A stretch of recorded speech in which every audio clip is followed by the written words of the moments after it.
I don't necessarily give a shit about kids' opinions. This film's for me. Hello, today I'm going to be reviewing all of Toy Story, not just the 5 films, not just Lightyear, the spin-off, literally all of it. All 30 entries in Toy Story. If you don't know what all 30 are, I'm going to tell them to you. So there are a lot of spin-offs for Toy Story. There's a series called Forky Asks a Question, which had 10 different entries. There are the Pixar popcorn shorts. There's a couple short films that are connected with Toy Story. There are a couple other things besides that too, but we'll get through them. I am a big Toy Story fan. I used to watch the first two on DVD quite often. I actually think it's probably my favorite movie franchise of all time. I can't think of another franchise that has 4 or more entries where every single one I would say is this good. I don't think there's a single entry that I would consider less than great in terms of the mainline 5 films, but we'll get up there. I'm going to start at the bottom of my tier list in terms of all of Toy Story. And dead last, I have the Pixar popcorn short, Fluffy Stuff with Ducky and Bunny Love. I actually have both of the Ducky and Bunny shorts dead last. I actually really like Key and Peele. I think they're very funny. They were a highlight of 4 for me, and I think they really added to the comedy of that film, but I'll get there. In these shorts, however, it really just feels like ad-libbing and not necessarily good ad-libbing either. The love short is basically just that back and forth kind of comedy of yes you did, no you didn't, yes you did, no you didn't, yes you are, no you're not, yes I am, like that kind of Bugs Bunnyism, but it's just that for a minute. There's not really a lot of like comedy or structure to this. And then the one above that is the other Ducky and Bunny short, Three Heads, which is basically them making fun of Bo Peep's little sheep thing. Is it's like looking at them kind of begrudgingly, and the 3 different heads are looking in different directions, and there's some funny commentary there. Both of these are like a minute long. You could watch them or not. They're not that great. I give both of those a 2 out of 6. Not Definitely not essential. In 28th place, I have Forky Asks What is a Leader? This one features Dolly he's talking to. He's asking her about what is leadership, but then it just breaks down into like him going off about her saying, "How does the cookie crumble?" And it's similar to the last short. It's just like a kind of back and forth Bugs Bunnyism joke extended for like 5 minutes. It's not very good. Also gave that a 2 out of 6. These are in order, so we'll get higher as we go. Next, we have Forky Asks What is Reading. There were some really interesting things about this one. Forky is talking to the Peas in a Pod toy, which hasn't gotten a ton of showtime, but I think those 3 are like pretty funny. And also, Mr. Spell comes back. I know he had a big role in, I believe, the first Toy Story, but I'm not sure if he's really been seen since then. Someone can correct me if I'm wrong on that. But it was just cool to see those characters again. Forky plays kind of a joke on the kids in this one. It was entertaining enough, but I'd still just give it a 2 out of 6. Doesn't really feel like a valuable lesson was learned or anything. In 26th place, I have Forky Asks What is a Computer? What is computer? What is computer? This one, he's interacting with Trixie, another character who hasn't got a ton of showtime since she wasn't introduced till Toy Story 3 as one of Bonnie's toys. This is also just a semi funny joke that's stretched out too long. Check it out if you're bored. Also 2 out of 6. Okay, now we're going to get into our 3 and 6. So these things I would at least consider enjoyable, if not necessarily good. And the first one we have for that is the other Pixar popcorn short involving Toy Story, To Fitness and Beyond. This is the last one that they did for that featured Toy Story. Actually, it's the first in the series. It's the one I have highest rated. And this one has no dialogue whatsoever. It's told entirely silently, but it features Buzz Lightyear trying to lead kind of an exercise thing. He's got this music going and he's looking around and no one's really taking it that seriously. And they're all kind of doing their own thing. But the story here actually does come to a pretty fun resolution. I enjoyed it. It was a little bit heartwarming. I liked it a lot. If you're gonna watch any of the Pixar popcorn shorts, that would be the one I most recommend. Next, so some people might be surprised. This is probably the first one that's a bit baffling to have ranked this low. But for me, I actually have the Small Fry Toy Story short ranked pretty low. There were a couple of shorts released after Toy Story 3 that were a little bit longer than these other ones that I'm talking about. Like these are actual multi-minute long narratives, and some of them are really good, and we'll get to them. Small Fry, however, felt also kind of just like an excuse to do a gag, but then it was stretched out really long. Buzz Lightyear kind of gets separated, I believe, in a ball pit at like a McDonald's or something, and a tiny toy ends up taking his place, a tinier version of Buzz Lightyear, just pretends to be him basically. And Buzz is back in the McDonald's, and he like falls through the floor or something, and he finds this essentially like a Alcoholics Anonymous type therapy sort of group for abandoned toys. And that's actually an interesting premise. The problem is it basically spends the whole time like panning back and forth to new characters that it does this like almost 30 times. You see a character that you didn't see before in the establishing shot, and it's just an excuse to like, here's another McDonald's toy joke, here's another McDonald's toy joke, here's another McDonald's toy joke. And some of them are funny, but it's literally just like an excuse to do this bit. And towards the end of it, everything just kind of wraps up immediately. It felt very odd structurally, and the pacing I would say is rather bad, but it was enjoyable enough. It wasn't bad by any means, but I would definitely put it on the lower end of Toy Story spin-off shorts. So I gave that a 3 out of 6. And 23rd, I have Forky Asks What is Cheese? This one involves Forky talking to the unicorn toy that Bonnie has. And this is the second to last episode of the Forky Asks a Question run. You don't necessarily need to watch them in order. But for the plot of this one, the unicorn has basically become annoyed by how many questions Forky is asking. And it decides to like speed run him around Andy's room and explain every concept to him that the unicorn guy can think of. And it's mildly entertaining. He eventually goes into like these huge big concepts like space and time, tries to like make a unified theory of everything, and Forky's just like with his eye hanging there. That one was semi enjoyable. Gave it a 3 out of 6. 22nd spot, I have Forky Asks What is Money? This was the first of the Forky Asks a Question shorts. This one involves Ham, the piggy bank that's been all the Toy Story films, is explaining monetary currency to Forky. He's basically telling him how money works, how the economy works, how you trade currency, how currency is like this minted thing. This one actually has some educational value. It was a little bit less funny. I'd say maybe half the jokes in this one landed, half of them didn't. But this one at least feels like it's teaching kids something, which did kind of seem to be like the whole point of the Forky Asks a Question show. So I liked it for that reason. I don't know if kids will really get much out of it, the way it explains monetary stuff, but I tried. I gave that 3 out of 6. In the 21st spot, I have Forky Asks What is a Friend?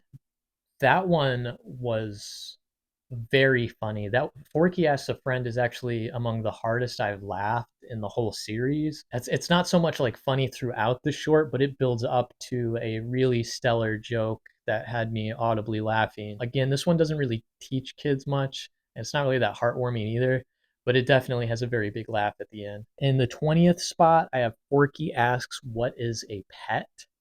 Now, this one is not what the title would have you expect. I'm not going to explain what the premise of this short is, but it is so audacious and baffling what they decided to do for this short that I would just suggest checking it out just to like, even if you don't watch, I mean, it's only like 3 minutes, but even like just click it and see what it's about, because it is truly audacious, the route they decided to take with this question. It doesn't necessarily explain the concept of a pet, more about their insides, rather. It was definitely interesting. This is from the perspective of a little toy cop. In 19th spot, I have Forky Asks What is Art? This one, he is talking to Mr. Pricklepants about the nature of art, what constitutes art, what is and isn't art. This one actually got a little bit touching at the end.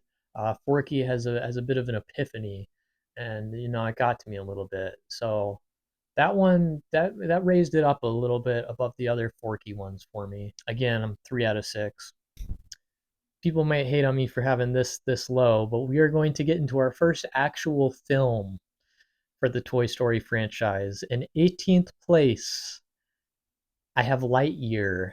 I was mildly enthusiastic about Lightyear. I thought it was a cool concept. I remember I watched the Buzz Lightyear TV show when I was a kid. I'll talk about that spin-off film later.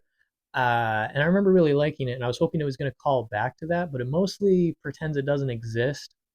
Now, I'm not necessarily mad about that. That doesn't impact my review at all. It would be fine if it stood on its own. The problem is that on its own, it's not that great. It mostly just feels like a recycling of other sci fi films, kind of a bunch of cliches pasted together. And to be fair, that is what Buzz Lightyear is. He's meant to be like a parody of Star Wars and things like that. But this, it just has a very like serious kind of melodramatic tone to it that I don't think is going to resonate with kids, and also doesn't really feel like it's saying anything important enough to resonate with adults either. It just kind of feels out of place and unnecessary. I highly doubt this is the film Andy watched and fell in love with Buzz Lightyear. If he is, that kid has terrible taste, to be honest. I did like the cat, was kind of funny. I didn't rewatch this one. This is actually the only thing on the whole list I didn't bother to rewatch. So maybe I could warm up to it. I might revisit it in a few years. Maybe if they do a Toy Story 6, I'll come back to it. But for me, Lightyear wasn't bad. It was just, it didn't feel necessary at all. It didn't justify its existence. It doesn't really feel like it did anything for me. And its take on Buzz Lightyear is greatly inferior to the Buzz we have from Toy Story and the Buzz we have from Star Command. In 17th place, I have the Buzz Lightyear mission logs. Now, these are actually really interesting. I'm going to grab my toy up here real quick. This is a model of the Discovery shuttle that NASA sent up to space. It docked with the ISS. A Buzz Lightyear toy was actually launched into space on this and spent some time up on the ISS, and they recorded videos of it. And so what they did, I think after Toy Story 3 came out, they released some kind of DVD combo or something, and that had these Buzz Lightyear mission logs on it, in which Buzz explains to, I think the other characters are Mr. Potato Head, Ham, and Rex. I could be wrong, but he's explaining to a couple of the other characters about his time in space. And you actually see videos of this Buzz Lightyear toy that actually was launched into space. And he's explaining some space concepts and like stuff they do on the ISS, how they dock the shuttle to like connect with it. It is actually really cool. Just like a neat way to get kids interested in science. So those are some interesting short films. I really like them. So I gave Buzz Lightyear mission logs a 3 out of 6. At 16, we have our first 4 out of 6. Everything from here on out, I would say, is like actually good. I would suggest checking out if you like Toy Story at all. If you don't, maybe not. But if you're just bored and want to see like more Toy Story, everything from here on out, I think is actually like good. In 16th place, we have Partysaurus Rex. Now, Rex is one of my favorite characters in Toy Story. He doesn't get a whole lot of time to shine. In Toy Story 2, he actually gets like a whole character arc, but other than that, not really. If they do a 6, I think he would be cool to have in the main character spot, like they did with Jesse in 5. I don't know that they would give it to Rex, Ham, Slinky Dog, or Mr. Potato Head, but it'd be cool to have those characters get more of the spotlight. Partysaurus Rex is a fun short film, though. Rex is feeling a little bit down because people think he is a party pooper, and he, through some circumstances, ends up in the bathroom with the bathtub toys, and they're trying to get a party started.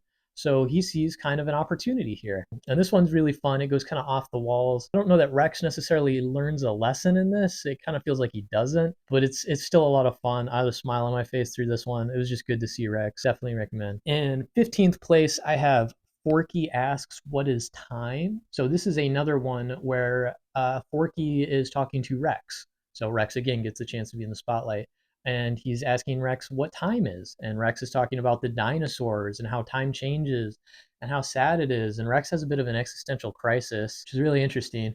And Forky has a bit of these profound realizations about the present and living in the now. And this one was actually a little bit touching to me. I really liked it. This one could have been longer, honestly. Obviously, with time, there's so much you could say, but this is a great introduction to it for kids. So I really like that one. In 14th place, I have Lamp Life.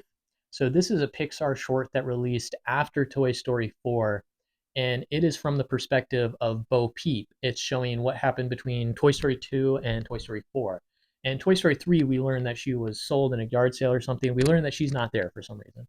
And in 4, we find out that she's at the antique shop. So this shows that well, she was this like lamp toy and all these different owners that she had and how she was passed around. There's one scene where she's like in the background in a club or something and they're like raving. It's just a fun little adventure. Not terribly long. I thought it was a nice little touch to add to Bo Peep's thing. So I gave that a 4 out of 6. In 13th place, I have Hawaiian Vacation. I believe this was the first short involving the Toy Story characters to come out after Toy Story 3, which a lot of people, feel is the definitive conclusion to Toy Story. So I couldn't find, I don't know if people were mad that these shorts were released. Obviously, a short is a little bit different from releasing another film, but I don't know. So Hawaiian Vacation, Bonnie is basically going on vacation to Hawaii. Ken and Barbie, who actually stayed at the daycare at the end of 3, hopped in her bag from the daycare and thought that they were going to go to Hawaii, but she left her bag at home because why would she take her school bag with her to Hawaii? So basically Barbie and Ken end up with the rest of the toys and they're so disappointed because Ken was gonna like kiss Barbie or something and his vacation plans are ruined. So the toys, what they do is they decide to work together and put on this make believe vacation for Ken and Barbie and kind of like use, cardboard and cutouts and the other toys to kind of like fake a Hawaiian vacation for Ken and Barbie so that they can still have their moment. This one feels really in line with the rest of the franchise. It's talking about the power of imagination, play, and it was just heartwarming. I really like this. I think it's a worthy addition to the franchise if you're bored. Obviously, it's not part of the mainline continuity, but it was a great time. In 12th place, I have Forky Asks, What is Love? This one has a character in it named Meliphant Brooks. Mel Brooks is one of my favorite comedians. He's actually 99. I believe he'll be 100 in just a couple days, actually, assuming he doesn't pass this week. I really like the concept of Meliphant Brooks. There's also a character that's like a chew toy for babies named Bitey White, who is no longer with us. It's just this really interesting exchange of these characters acting out what love is for Forky. And it becomes this kind of love triangle thing. You really will not be able to guess where this short is going. It goes really off the rails, and never in a million years would I have predicted what they decided to do with this. Just a truly bonkers plot. I believe that was, yes, that's actually my favorite of the Forky Ask a Question short. So if you are going to watch one, What is Love would be my biggest recommendation from the Forky Ask a Question series for sure. Next, in 11th place, I have Toy Story Treats. This actually, I believe, predates Toy Story. This is actually first. Well, there's one other thing that predates Toy Story on here. But Toy Story Treats was a series of ad breaks, I believe, made for ABC. And it has the Toy Story characters just in these short little, like 10-second clips of little like gags and stuff. And there's kind of like a through line. Like some of the gags recur and there's like little stories going on with them. Like one is Rex trying to wait in line to jump on a trampoline with the little green men aliens. Some of these are really funny. There's like a 15-minute compilation that they released on YouTube where you can just watch them all. I'd recommend going through it if you're bored. I gave that a 4 out of 6. It was a fun time. Not necessarily a story, just ads, but it was really cool. In 10th place, I have Toy Story That Time Forgot. This one, I've seen some people say is what 5 is. Some people said, oh, 5 is nothing because they already did this in Toy Story That Time Forgot. In this one, Bonnie goes to visit a friend, and that friend is distracted by video games. He's not playing with his toys because he's interested in gaming. And he's in this like kind of VR enclosure thing or whatever. And Bonnie kind of like joins him. So the toys are left to their own ends. And Trixie ends up meeting his battle sword set, which are these like action figure dinosaurs that like punch and fight each other. And she finds out these guys don't know that they're toys because they've never been played with. They were gotten for Christmas and just kind of like left in this kid's room because he's distracted by video games. And she has this arc of like coming to terms, well, she's already happy with being a toy, but she kind of like convinces these guys what it is to be a toy. And the battle swords learn kind of their own lesson. And it's cool to see Trixie in the spotlight. There's some interesting moments in this where it felt like they actually like killed toys. I mean, obviously they don't, but I don't know. This one was fun for sure. And it comes to a pretty satisfying conclusion by the end. The kid, well, I won't spoil it, but it's similar to 5. It is, but I think 5 deserve to be made. In ninth place, I have Toy Story of Terror. So Toy Story of Terror is my favorite of the extended shorts that came out. Toy Story Time Forgotten, Toy Story of Terror are both like 20 minutes long. They're really full specials. They're like a full-length TV episode. And Toy Story of Terror is kind of like a Halloween themed one. Throughout it, Mr. Pricklepants is giving like these kind of horror cliches. He's like, oh, this is the moment where this is going to happen as it's happening in the story, kind of like how they would in like a Scream movie, Randy type character. And in this one, they're basically going on a road trip with Bonnie, and they stop in this hotel, and the toys end up getting lost in the hotel. There's a creature. I'm not going to spoil what the creature is, but it's a creature feature. And Jessie actually has a whole character arc in this. She has this fear of being in boxes or being by herself because of that backstory that we saw in Toy Story 2, which is something that I've always wanted to be expanded on and really is expanded on in the fifth film, but I'll get to that later. And she has a really beautiful character arc here. This one is probably the most essential in terms of pure Toy Story spin-offs, I would say, that are like actually Toy Story. I'll get into some of my other ones I have higherly placed, but this was my favorite spin-off. It has actual character arcs. It's actually funny. It's a really good story. You might have to stretch your imagination to believe some of this stuff, but you have to do that with all of these films, obviously. It's a really good time. 4 out of 6. In eighth place, Buzz Lightyear of Star Command, The Adventure Begins. This is the film spinoff that kicked off the TV show. Actually, the only thing I'm not covering that I know of in this, maybe some ads you could point to, but is the Buzz Lightyear TV show. I watched a lot of it as a kid, but I don't know that I ever watched all 60 episodes of it. Certainly don't remember it that well, but I did rewatch the film that kicked it off. This actually had pretty bad reviews, but I really liked it. It's obviously not as good as the Toy Story films, but it's a pretty good spin-off. It's 2D animated. The animation looks really good. I have a kind of nostalgia for it because I remember watching it as a kid. And you see Buzz fighting Zurg. There's a whole twist villain. There's this like ragtag team that comes together in a kind of like Guardians of the Galaxy-esque way. By the end of the movie, Buzz has to learn that he can't do everything on his own. You know, pretty typical character arcs, and it is cliche. And like I was saying, Buzz Lightyear is meant to be a cliche, but this one actually felt good. It actually felt entertaining. It also felt like something kids would like. Like this film, I could believe is the one Andy saw and wanted to get a Buzz Lightyear toy. Lightyear, I don't get that at all. I don't. So I gave that a 4 out of 6. Really fun time. And in seventh place, I have Tin Toy. Tin Toy is actually on this DVD. I used to rewatch it obsessively. And some people might say, oh, that's not technically part of the Toy Story franchise. Well, Tin Toy shows up in Toy Story 4, I believe in the antique store.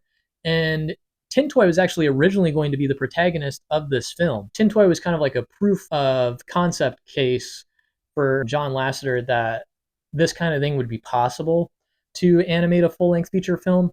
And Tin Toy is this short little film about a little drummer toy who hides under a bed and is really liked by this baby. And Tin Toy is scared of the baby because the baby like slobbers the toy, he puts him in his mouth. It's a baby. He's not very careful with the toys. But there's this whole arc, and Tin Toy sees that he like can really make the baby happy through this kind of sacrifice. And obviously these films have added more and more complexity to that theme and kind of challenged it in later entries. But as a starting point, I really liked Tin Toy a lot.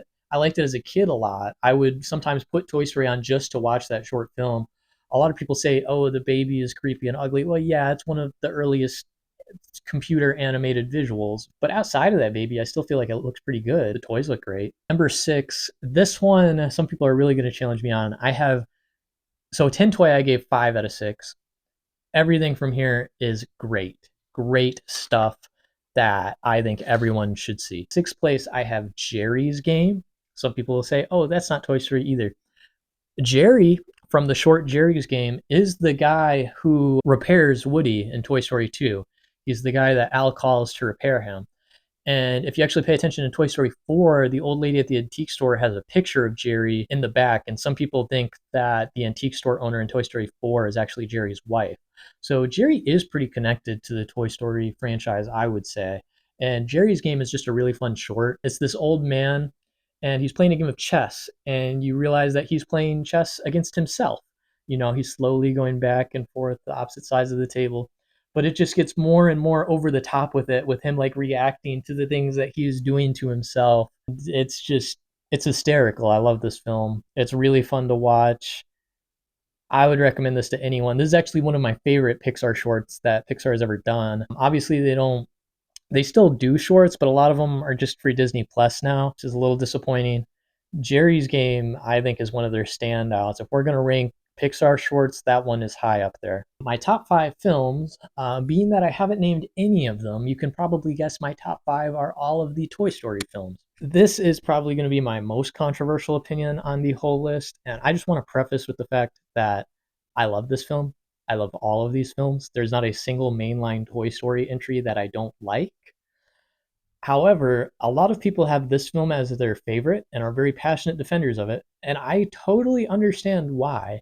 Just for my personal taste, I have in last place Toy Story 2. This is great. This is a great film. This is a rare sequel that is nearly as good as the original, if not better in some ways. The opening scene is fantastic. We open on a scene of like Buzz flying through space, and it ends up being this kind of video game fake out that Rex is playing. But it kind of is this sci-fi parallel to the cowboy scene that we opened the first film with, which is just really great since obviously, the main duo is kind of this battle between westerns and sci-fi and who can get the kids' attention more. So two, actually, some people said this was new in five, but actually all of the Toy Story films have kind of a through line of toys and technology to some extent. Even the first film, Buzz is considered like the high tech toy. You can do things that Woody can't. And it's always been about like finding that kind of balance. So there's a couple of details in two that I really like that I'm just going to mention. At the start of the film, Mr. Potato Head is still shaved. At the end of the first one, he says he's going to have to shave since there's a Mrs. Potato and he takes his mustache off. He still is shaved at the start of two. So I like that little continuity. And I also really like that you see Bo Peep's relationship with Woody. It's kind of baffling to me that they were willing to just kind of gloss over this in three and really throw it away. But because you have so much set up in one and two, it actually feels like a pretty logical continuation when we get there in four. I also like how the toys actually have built a relationship with Buster, Andy's dog. At the end of the first film, Woody's like, well, what toy could possibly be worse than you, Buzz? And then it zooms out and Andy says, I got a puppy, and then the credits roll. So I like that they continued with that. There's actually a lot of like continuity moments in these films if you watch them all back to back that really adds to the experience. A lot of like blink and you'll miss it jokes that you will only get if you recently watched the previous ones. There's a lot of commentary in two about aging and growing up. This idea that toys can't last forever, you can't be played with forever, you'll be damaged, the kid will grow up, you'll be forgotten. And this is something that Woody struggles with, and Stinky Pete, the prospector, kind of like has this back and forth with him about maybe he should go be on a shelf because his time with Andy might be running out. And Jesse struggles with this too. My biggest gripe with two is actually kind of about Jesse, because I've always felt like it kind of rushes her arc really fast. The whole backstory we get with her with that song is just amazing. It's like one of the earliest times I remember like genuinely getting emotional at a film as a kid, but it's carried by that music. That music is like masterpiece. However, Jessie just kind of like accepts her new role with Andy pretty fast at the end. That's always something that's been kind of like a bit of a gripe for me. And I always wanted like her arc to be explored more. And thankfully it now has. I'll get to that later. She never really gets a clear moment where she gets to move on from Emily. She just kind of is willing to go with Woody and join the rest of the toys. There's this whole idea in two about generational replacement, which is kind of like the whole plot of Toy Story 1 too. Buzz replaces Woody. This idea, Woody is from a TV show from the 50s that most kids probably haven't heard of. Obviously, it's a fictional TV show, but I'm really into lots of movies. I watch a lot of really old stuff, and if I try to get my friends to watch old stuff, they're like, hell no, not a chance in hell am I doing that. It doesn't matter how strong of a recommendation I give it. It's old and it needs to be forgotten, is how a lot of them feel. I don't necessarily agree with that, but it is kind of a thing that happens as culture changes. Sometimes stuff is too different for people to get over, and Buzz kind of has to come to terms with the fact that that will happen to him. It happens to everybody. Time keeps moving. something Rex had to learn in one of the earlier shorts that we were talking about. But it is what it is. I really like a joke in 2 where Bo Peep tells Buzz to kiss Woody for her, and Buzz says, "I don't know if it'll mean the same coming from me." Going back to what was I said about the loss of history or stuff being rewritten over history, quite literally, you have the paint painted over Andy's name on Woody's shoe, and it feels like, wow, that history is gone. And it's like a moment for him of moving on from the past. Obviously, the way this film ends, that's not necessarily the lesson we get until later in the franchise. That's another reason that 2 is a bit weaker for me. It feels like almost unwilling to commit to its ideas a little bit. There's so much focus on the idea that you will eventually need to move on, but we don't do that in this film. And I do like where it ends. I wouldn't call it a cop out or anything. This idea that Andy will grow up, but Woody is not going to miss it for the world. He is going to make sure he is there until that time comes. And the point is that time hasn't come yet. So that's why Woody returns.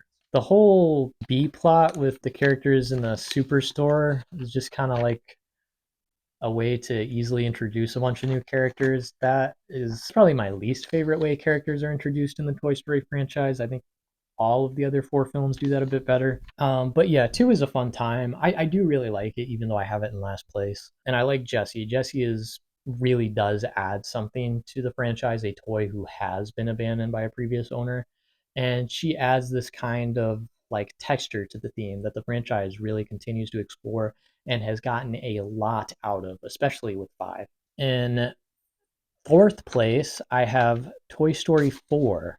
A lot of people feel this movie is unnecessary and that it shouldn't have happened, and that 3 was the perfect ending. There was no need for any more, and that this stepped on that or ruined it somehow. I agree that 3 could have ended the franchise, but I also think 4 does more than enough to justify its existence. All of the Toy Story films have in some way also been about what it is to be a parent.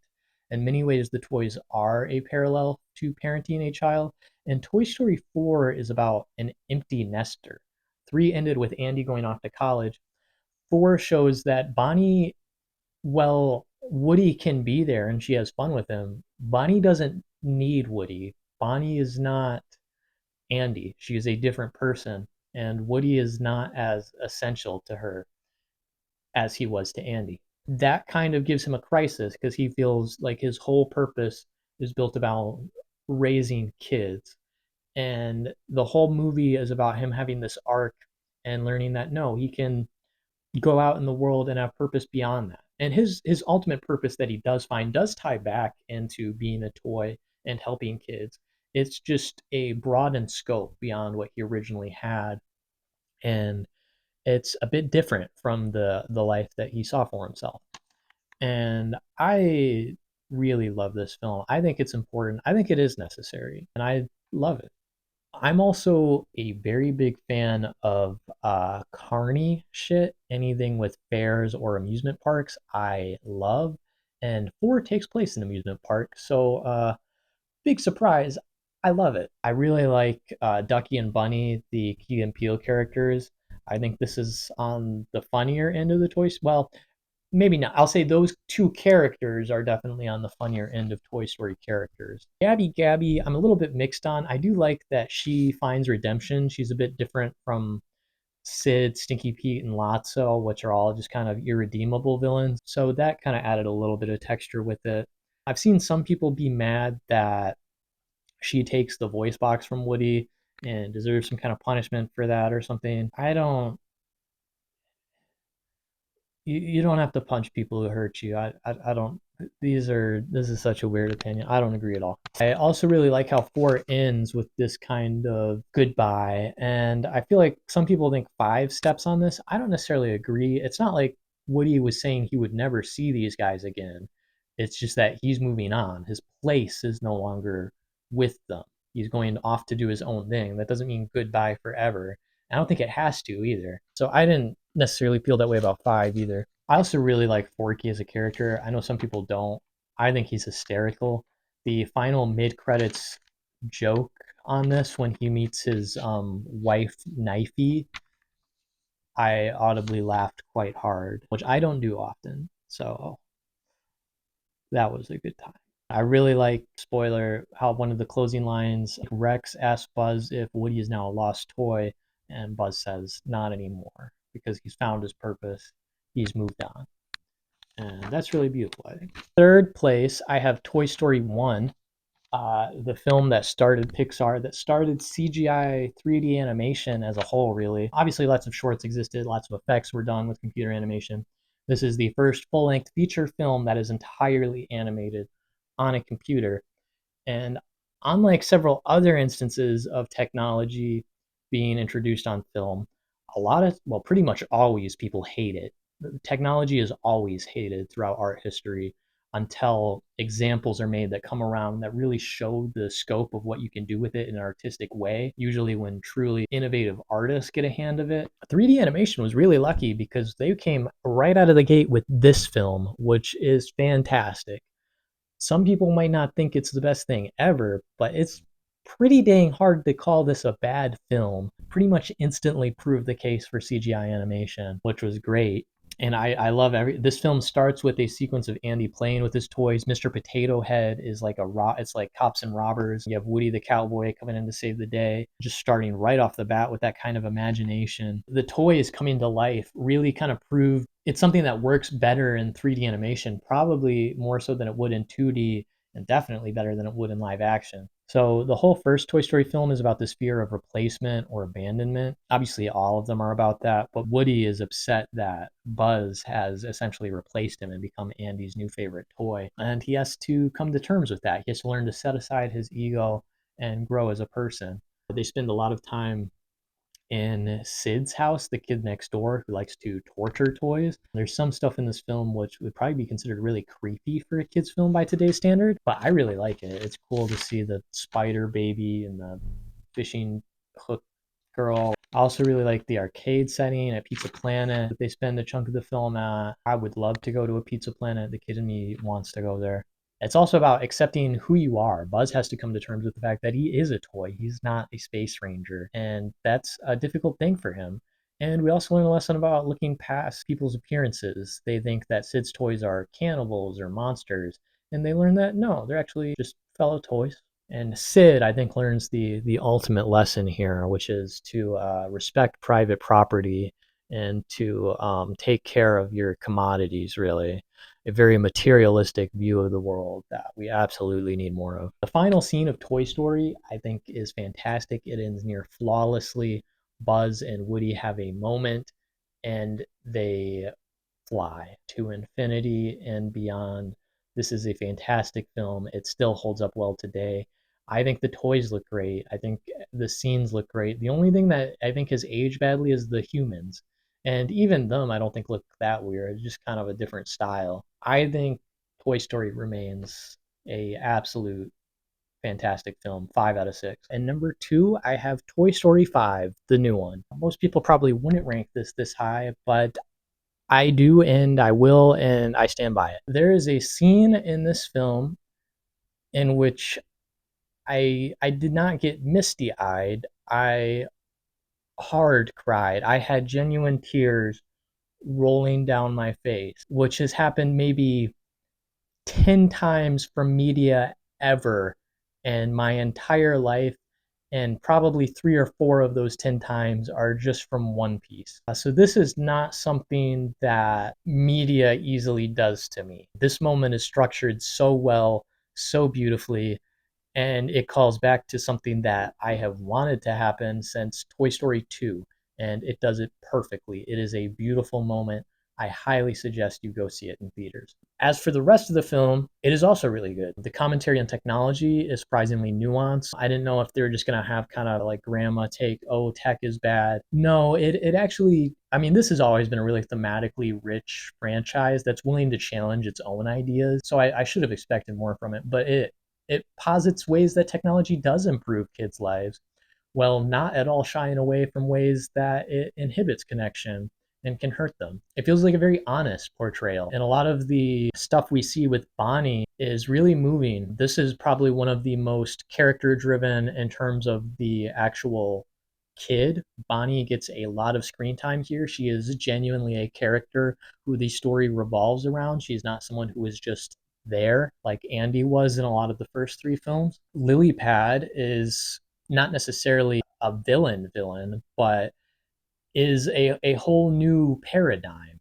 And it's a paradigm that kids are dealing with today. They are dealing with ever increasing screen time. They are dealing with communities that are based on screens. And when they don't have one, it can be hard for them to be part of those communities, which explains why they want to be on the screen.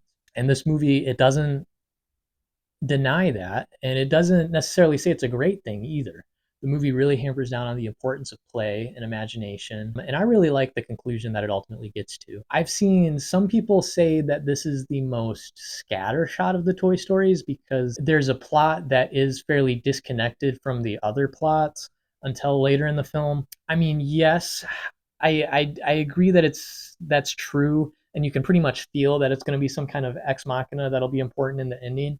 However, I like that they spend a lot of time setting it up. It doesn't just come out of the blue. You know there's going to be some kind of payoff to this thing, and I really like the payoff that you get for it. It is a moment that calls back to the first film for Buzz and Woody, and it's a really cool thing. I liked what they did with it. Jessie gets the most development here out of anyone, a character that I've wanted to have development for so long.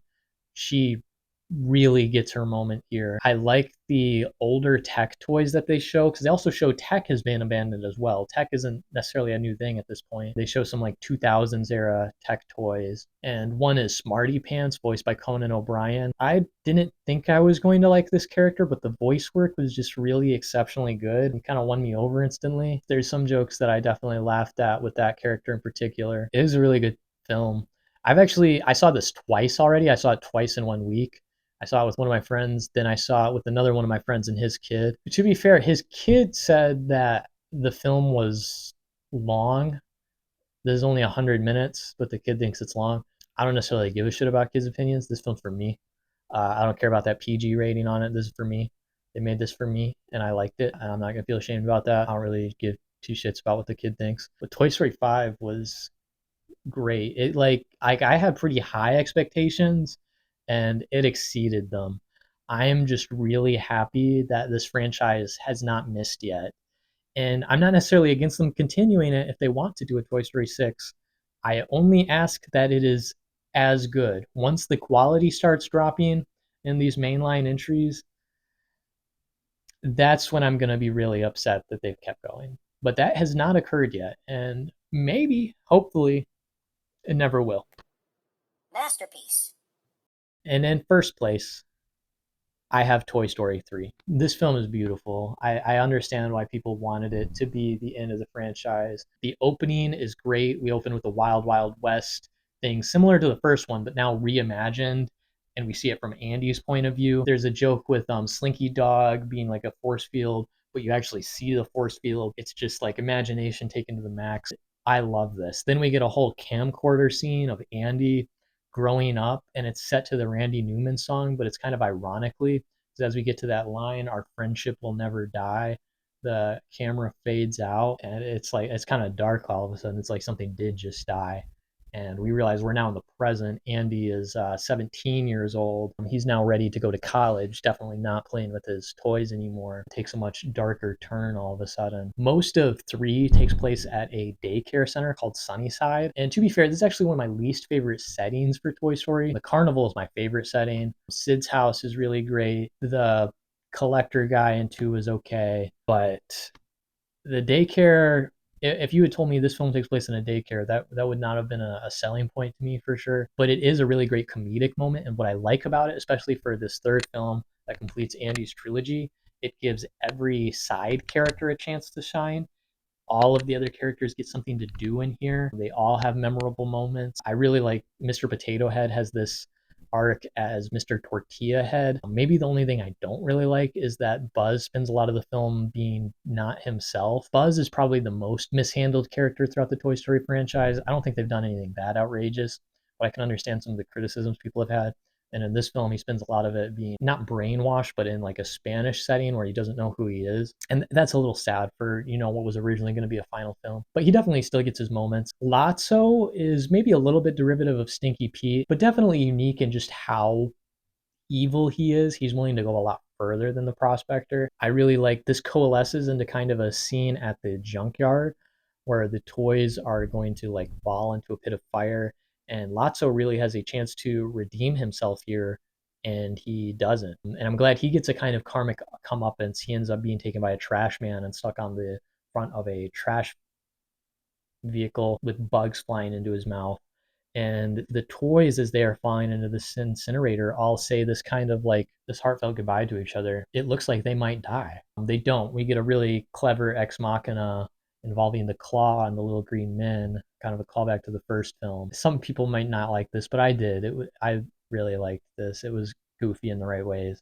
And then they managed to make it back to Andy's house, and it's like, are they going to spend the rest of their days in the attic or not? And Woody makes the choice that no, and he writes Bonnie's address, this girl that they met at the daycare, on top of Andy's box so that they can go to someone new and be there for a new person and help them grow up, because Andy doesn't need them anymore. He's moving on, and that's okay. And the final scene is one of my favorite scenes ever. It actually didn't make me teary eyed. Toy Story 5 is the only one in the franchise that actually got me to cry. But it is really touching, this final scene where Andy plays with all of his toys for one last time as he passes them off to a new owner. And then we get this beautiful moment. He's initially hesitant to give Woody away because he wasn't supposed to be in the box, but Woody stays with the other toys because he knows Andy's going to be fine on his own. And as Andy's leaving, he's like whispers thanks guys to himself as he drives off. And Woody says, "So long, partner." And that really is just such a perfect full circle moment. That's why it's my favorite in the franchise. It could have ended there. I don't think 4 and 5 have stepped on its legacy at all. But I do think it remains the best film. Masterpiece. So that's my Toy Story ranking. That's why I love these films. Feel free to leave your own in the comments below and let me know what you think. Let me know if you have anything you want to add or criticize me for.